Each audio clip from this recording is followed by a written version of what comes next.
Hey, Natasha, thanks so much for joining me today.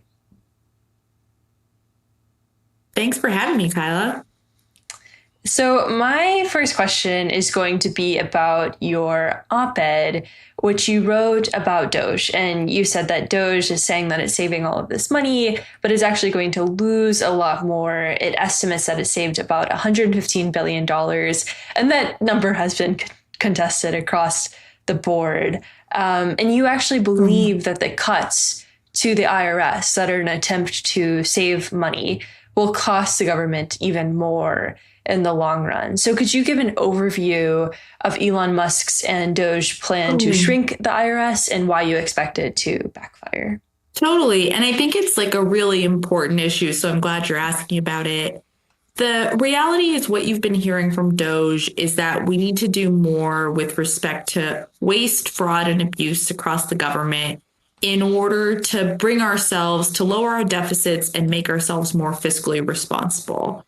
And I'm actually incredibly sympathetic with the idea that like deficits are too large in this country and we need to do more with respect to tax reform, particularly in order to be able to shrink that gap between what the government's collecting and what it's spending on each year. But the thing that I find incredibly frustrating about that conversation in the context of a lot of what Doge is doing, but certainly what Doge is doing at the Internal Revenue Service, is that their actions are perversely going to do like the exact opposite of what they say they want to do.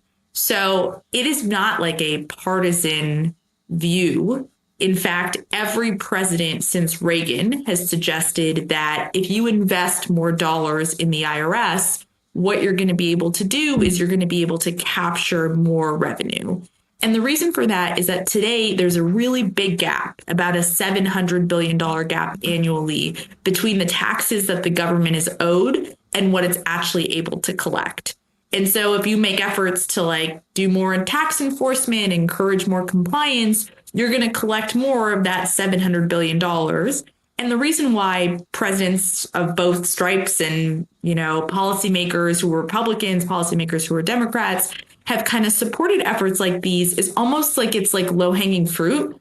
Like it's, in order to collect more taxes from doing things like raising the corporate rate, you have to pass legislation, you have to raise the rate, you then have to collect those additional taxes. Here, you don't have to do any of that, right? Here, it's just like collect taxes that are already owed. And in doing so, be able to shrink deficits because you're bringing in more revenue to the fisc.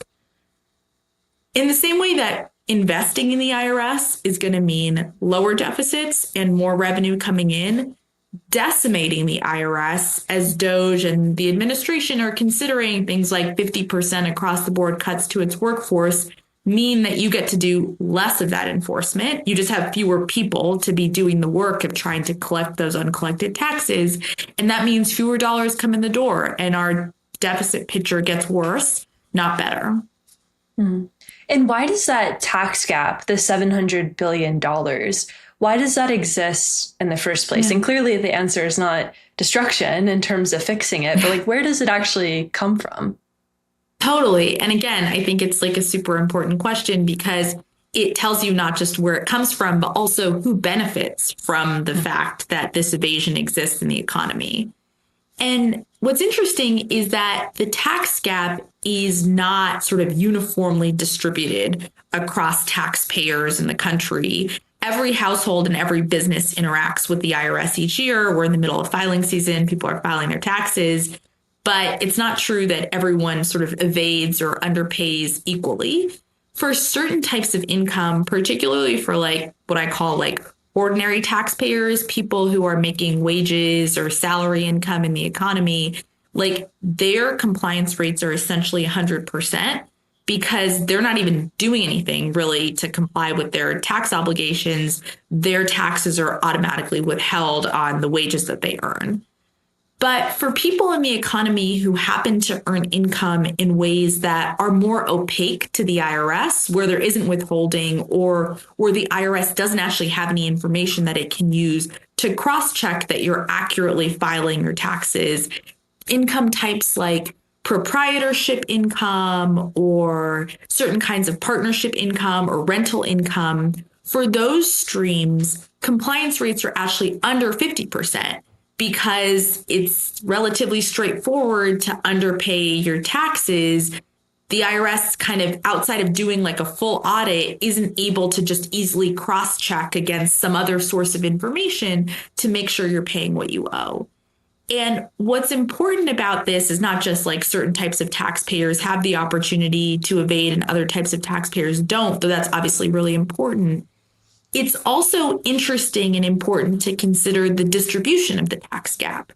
And because people at the top of the distribution disproportionately earn income, but also disproportionately earn income in these opaque ways, almost 30% of the tax gap, so about $200 billion a year, is coming from the top 1% of earners.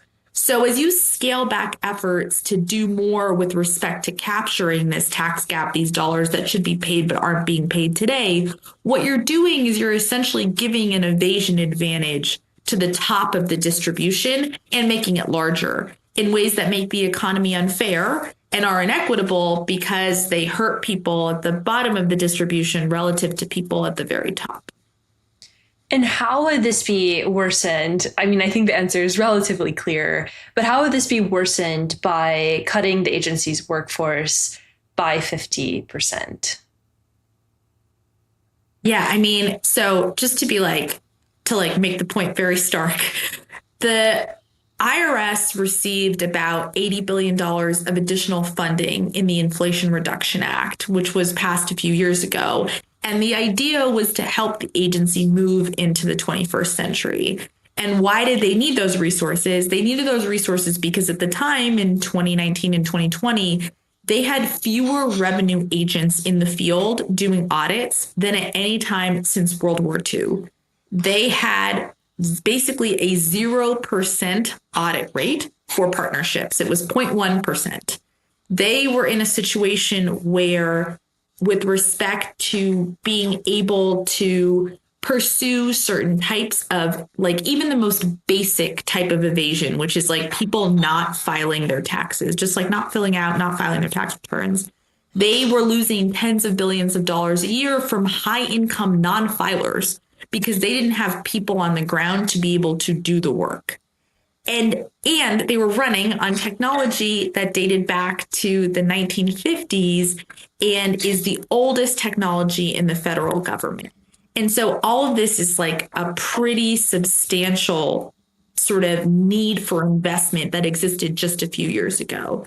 The types of cuts that the agency is contemplating now put you in a situation where you are not just going back to the world before the Inflation Reduction Act was passed, you're going back way further. You're cutting the IRS's workforce to levels that they haven't seen since 1960, at a time when the population has grown by 60 million people in the interim. So like what that means is just less work. It means less audits. It means less people answering the phone and helping taxpayers with questions.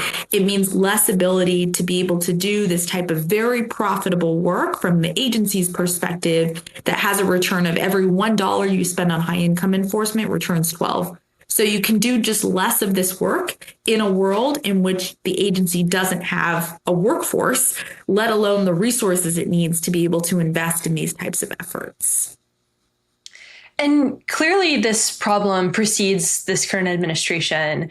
And so I'm curious, like, why, the IRS is operating with such old technology and why it's been such a problem to get them a proper workforce, to get them proper automation. Like, is it really just people don't like paying taxes and therefore it's just not popular to pass these sorts of appropriations? Or how should a consumer think about that? So the reality of the situation is that you are in an environment where the IRS historically has had these very significant needs to have resources to develop its infrastructure. But it's been relatively hard for it to make those types of investments. And the reason for that is that the way that the government is funded in general, and that could be a whole nother episode for you, is like kind of crazy, right? Because you're in an environment where every year agencies are going to Congress saying we need these resources to be able to cover this type of work that we're able to do for the next year. But when we're talking about the types of investments that need to be made at an agency that's running on technology that dates back, 5 decades, that has a workforce that requires investing in recruiting people who have really sophisticated backgrounds in high-end enforcement or know something about partnership law. Those are efforts where you need like security and stability, because a technology project isn't a project that takes just a year to do. It's a project where you invest, you contract out the building of a new software system or a new technological ecosystem, and that work takes years in order to be able to accomplish. And so the thing that's hard that has historically been very hard from the IRS's perspective is it is difficult to be able to convince people, frankly, to be able to convince people working on IT or to be able to convince, tax experts who know something on partnership to come and work with the agency when it's not clear that the funding is going to exist to support their efforts more than just this year. And that's why this investment that the IRS got a few years ago in the Inflation Reduction Act was so important, because what it did is it created that stability. It said, like, here is a pot of money that's going to exist for a decade. And so the IRS knew, and people who came to work with the IRS knew, that the funds existed, had been authorized by Congress to be able to do this work and really invest in modernization in a meaningful way. And what's been really unfortunate over the course of, and it's not just in the last month or so, since a month and a half now, since the Trump administration took office, you saw this as part of the negotiations over the debt limit that we saw last summer. Like, even that stability isn't all that secure, right? Because you started seeing these dollars be clawed back from the agency, and now you're seeing these really dramatic changes with respect to the IRS's workforce that are being contemplated that are going to put it in a worse position than it was even historically. And so part of what I think is really devastating about this moment is not just that we're going to, have a tax gap that's larger, or people are going to evade more that's unfair, and it creates an unfair tax system. I also think what DOGE is doing, and again, it's not just at the IRS, it's across the government, it's really going to make it very challenging for the federal government to be able to recruit a top tier workforce going forward, because there is this potential volatility in, sure, like X administration is really enthusiastic about hiring partnership experts at the IRS, but what about when Y administration comes in and those jobs and roles are no longer supported? And I think that is just like an incredibly unfortunate fact, because already so many of these people are taking massive pay cuts to work for the government because they believe in the mission and they believe in public service. And you're in a situation where you're making all of that, you're kind of entrenching all of that, those difficulties with respect to government recruitment, and making the situation much worse rather than what just a few years ago looked like a situation that was getting much better. Yeah, it is kind of mind-boggling, because I think a lot of people are upset. They're like, why am I paying taxes? Where is it going? And so there's a lot of inequality baked into the system, primarily because if you're a high earner, it's easier to skirt around the law. So could you talk about that inequity and kind of how that's driving maybe how the IRS functions? Totally. And it's like there are many layers to this inequity. So the basic inequity that you're describing is that there's almost like a two-tiered tax system in the economy today, where, like, for regular people, there is like a set of rules, like and not only a set of rules, your compliance with those rules is mechanical. You pay your taxes, you pay all that you owe, and taxes are the price we pay for a civilized society is written on the door, on the outside wall of the IRS building at 1111 Constitution Avenue. And you are paying good on your obligations as required by the government. But for people who happen to earn income in ways that is not as visible to the IRS, who, again, disproportionately are these high earners, And it's not just that they accrue income in these ways that are less visible. It's also that they have at their disposal essentially infinite resources. They have tax advisors and experts who are helping them kind of skirt the rules or take as aggressive tax positions as they can, because the line between avoidance, which is legally avoiding your tax obligations, and evasion, which is illegally not paying what you owe, that line is like not, it's blurry, right? It's not like super clear. And that set of rules and those resources exist only at the top of the distribution. So you basically have like a playing field that is not level. And I think that is a problem, not just because there's all this revenue that we're losing and like 3% of GDP on an annualized basis. That's a lot of money. It's also because it really threatens, as you're describing, like the core of democracy. Because why should you believe in a system where you play by the rules? In fact, you have to play by the rules. There's no opportunity for you to evade the way that the tax system operates for you, but you're watching people who have so much more, who create these complex partnerships, who have ways of earning income where they can hide it offshore in bank accounts.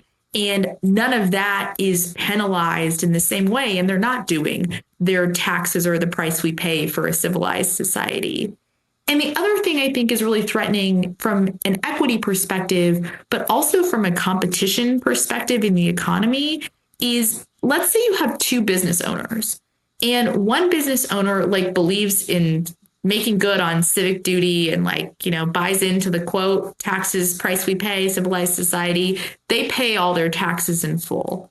And another business owner says, actually, like, the IRS isn't going to be able to do much with respect to trying to audit me, even if I evade, especially these days, now that the IRS is going to be diminished by 50%. So I'm just going to skirt my tax obligations. Well, that's unfair. But also that taxpayer, that business owner who evades their obligations, is actually at a competitive advantage relative to the business owner that's paying what they owe. And so we're creating this like honesty penalty essentially in the economy, where those people that want to play by the rules because they believe it is the right thing to do are actually penalized vis-a-vis those who choose not to. And I think, again, it's detrimental not just from a revenue perspective, it's also just like kind of foundationally detrimental to like the fabric of our society. Yeah. And this will be my final question, and it's maybe the most important one. But, you know, when we think about the priorities of this administration, you know, we've heard everything from tariffs are going to replace income taxes to no taxes on people making less than $150,000 a year. Like, number one, how do we fix the problem that the IRS is facing? Like, is it through automation? And how do we think about whatever that need is through the lens of what the current administration is talking about? Totally. You know, it's a really good question because I don't want us to think that like the IRS as it stands today, or frankly, government writ large as it stands today, is perfect and free of need for any change. And at the IRS specifically, I can give you like a million examples of ways in which automation and moving to a more digitized system is going to meaningfully help taxpayers. So today, people at the IRS are receiving tax returns for this filing season. And when those returns are filed on paper, there are IRS employees whose job it is to like circle on paper returns line items with a red pen. And they circle those line items and then they hand the returns to someone else who then transcribes, literally like looks for the circle and then says, oh, this line item, there's the number in it is $8,700. Let me write that down by typing it by hand. That system should not exist in the 21st century for the tax administrator for the richest country in the world, right? Obviously, technology exists such that you can digitize those paper returns, and that functionality shouldn't need to be a manual functionality that the tax administrator is offering.